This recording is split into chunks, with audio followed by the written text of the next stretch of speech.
ઇટાલીના વડાપ્રધાન જ્યોર્જિયા મેલોની અને ભારતના વડાપ્રધાન નરેન્દ્ર મોદી વચ્ચેની એક મુલાકાત દરમિયાન બનેલી અદ્ભુત ઘટનાએ ભારતની એક સામાન્ય ચોકલેટને વૈશ્વિક સ્તરે ચર્ચાનું કેન્દ્ર બનાવી દીધી છે. સોશિયલ મીડિયા પર લાંબા સમયથી બંને નેતાઓના નામના પ્રાસને જોડીને મેલોડી, #મેલોડી, હેશટેગ અને મીમ્સ ખૂબ વાયરલ થઈ રહ્યા હતા. આ ઇન્ટરનેટ ટ્રેન્ડને ધ્યાનમાં રાખીને વડાપ્રધાન મોદીએ મુત્સદ્દીગીરીમાં અનોખી રમૂજ ઉમેરતા જ્યોર્જિયા મેલોનીને ભારતની પ્રખ્યાત પાર્લે મેલોડી ચોકલેટનું આખું પેકેટ ભેટમાં આપ્યું હતું. ખુદ ઇટાલીના વડાપ્રધાને પોતાના સત્તાવાર સોશિયલ મીડિયા એકાઉન્ટ પર આ ચોકલેટ હાથમાં પકડીને વડાપ્રધાન મોદીનો આભાર માનતો વિડિયો શેર કર્યો હતો, જેમાં બંને નેતાઓ હસતા મુખે મેલોડી બોલતા નજરે પડે છે.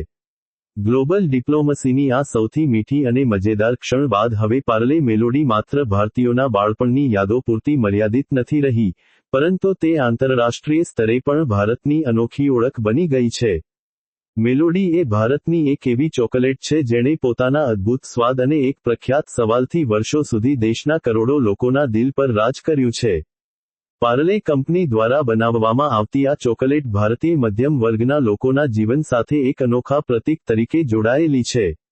વર્ષોથી આપણે બધા ટીવી પર એક જ જાહેરાત જોતા આવ્યા છીએ જેમાં પૂછવામાં આવે છે કે મેલોડી ઇતની ચોકલેટી ક્યું હૈ?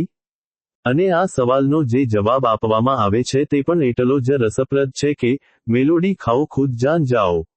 પાર્લે કંપનીએ આ એક જ લાઇનના સહારે જે બ્રાન્ડ વેલ્યુ ઊભી કરી છે તે માર્કેટિંગ જગતમાં એક અનોખો ઇતિહાસ ધરાવે છે. આજે પણ જ્યારે કોઈ કરિયાણાની દુકાને છૂટા પૈસા ન હોય ત્યારે સિક્કાના બદલામાં મેલોડી આપવાની પરંપરા ભારતીય બજારોમાં ખૂબ જ સામાન્ય બાબત બની ગઈ છે. આ ચોકલેટ પાછળનું વિજ્ઞાન, તેનો ઇતિહાસ અને તેની અનોખી બનાવટ તેને અન્ય સામાન્ય કેન્ડી કરતાં તદ્દન અલગ પાડે છે. આ ચોકલેટની સૌથી મોટી ખાસિયત તેની અનોખી બનાવટ છે જે ગ્રાહકોને બેવડો સ્વાદ આપે છે. જ્યારે તમે આ ચોકલેટને મોંમાં મૂકો છો, ત્યારે તેની શરૂઆત બહારના કડક અને ચાવવામાં થોડા કઠણ એવા કેરામલ સ્તરથી થાય છે. આ બહારનું પડ મોંમાં ધીમે ધીમે ઓગળે છે અને ત્યારબાદ અચાનક અંદરથી એકદમ નરમ અને ઘટ્ટ ચોકલેટ ફજ અથવા ક્રીમ બહાર આવે છે. વિજ્ઞાનની દૃષ્ટિએ જોઈએ તો આ પ્રક્રિયાને ફૂડ સાયન્સમાં ટેક્સચરલ કોન્ટ્રાસ્ટ એટલે કે સંરચનાત્મક વિરોધાભાસ કહેવામાં આવે છે, જ્યાં એક જ ખાદ્ય પદાર્થમાં બે અલગ અલગ પ્રકારના અનુભવો એકસાથે થાય છે. આ ડબલ લેયર ટેકનોલોજીના કારણે જ તેનો સ્વાદ લાંબા સમય સુધી જીભ પર ટકી રહે છે અને આ જ રહસ્ય છે કે કેમ મેલોડી આટલી બધી ચોકલેટી લાગે છે. પાર્લે કંપનીએ આ ચોકલેટની ફોર્મ્યુલા એવી રીતે તૈયાર કરી છે કે તેમાં વપરાતું કોકો અને દૂધનું મિશ્રણ સંતુલિત રહે છે, જેથી તે વધુ પડતી ગળી પણ નથી લાગતી અને તેનો ચોકલેટનો અસલી સ્વાદ જળવાઈ રહે છે. આ ચોકલેટની લોકપ્રિયતા પાછળ તેની માર્કેટિંગ સદ્બુદ્ધિ અને પેકેજિંગનો પણ એટલો જ મોટો હાથ રહ્યો છે. મેલોડી હંમેશાથી તેની સોનેરી અને જાંબલી રંગની આકર્ષક પટ્ટીવાળા કાગળમાં લપેટેલી જોવા મળે છે, જે તેને પ્રીમિયમ લુક આપે છે, પરંતુ તેની કિંમત હંમેશા સામાન્ય માણસના ખિસ્સાને પરવડે તેવી રાખવામાં આવી છે.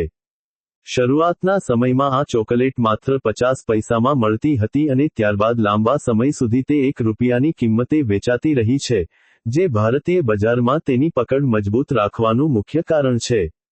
પાર્લે જી બિસ્કિટ બનાવનારી પાર્લે પ્રોડક્ટ્સ કંપનીએ જ્યારે કન્ફેક્શનરી માર્કેટમાં પગ મૂક્યો, ત્યારે તેમણે ગ્રાહકોની માનસિકતાને બરાબર ઓળખી હતી કે ભારતીય ગ્રાહકોને સસ્તી કિંમતે મોંઘી ચોકલેટ જેવો સમૃદ્ધ સ્વાદ જોઈતો હોય છે અને મેલોડી આ અપેક્ષા પર ખરી ઉતરી હતી.